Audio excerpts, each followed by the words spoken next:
Mano po. Good day, Ma'am Amelie. Mano po. Mano po. Mano po. Mano po. Magandang araw. Karamihan sa mga bata ay naririnig ko nagsasabing, "Mano po," sa mga nakakatanda sa kanila. Noong una, nagtataka ako kung ano ba ang mga importanteng detalye tungkol dito.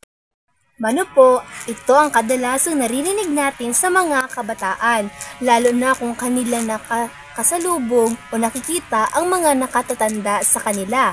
Lola man ito, maging lolo, ama at ina. Alam ko na kung anong ibig sabihin ng pagmamano. Ang mano o pagmamano ay isang kilos na ginagamit sa kulturang Pilipino na ginagawa bilang tanda ng paggalang sa mga nakakatanda at bilang paraan ng pagtanggap ng basbas mula sa nakakatanda. Ako ang taong nagbibigay ng pagbati sa kamay ng matanda at idinikit ang noo sa kamay ng matanda. Karaniwang ginagawa gamit ang kanang kamay, ang taong nagpapakita ng paggalang ay maaaring magtanong ng mano po o bless po. Alam ko na, ang pagmamano pala ay isa sa mga gawain ng mga kabataang Pilipino upang ipakita ang kanilang pagrerespeto sa mga nakatatanda sa kanila. Halina't alamin natin kung sa anong paraan natin magagamit ang pagmamano.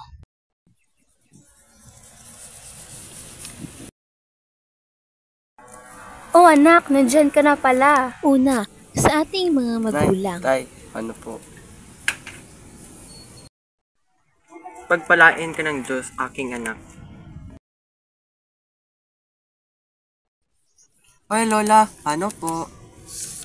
Oh, kay bait ng batang ito. Sunod, Pagpalain ka kay ng Diyos, Lola. iho.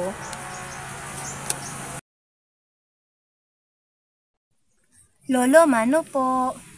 Maging Pagpalain kay ka ng Lolo. Diyos, iha. Hehe, God bless you rin po, Lolo. Ingat. Maaari ka Uy, nila si ninong Ninang. at ninang. O aking inaanak. Mano po?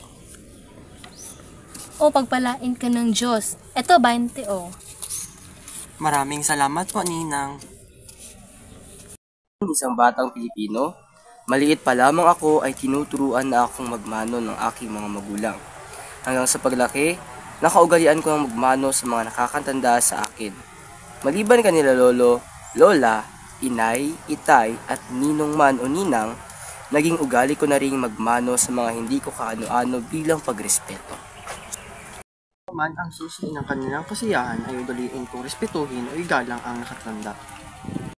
At teka lang po, hindi lang po sa pagmamano natin kayang ipakita ang pagre-respeto natin sa mga nakatatanda, kundi isa na rin dito ang paggamit ng po at opo habang nagkakaroon ng komunikasyon sa kanila. At sana marami po kayong natutunan.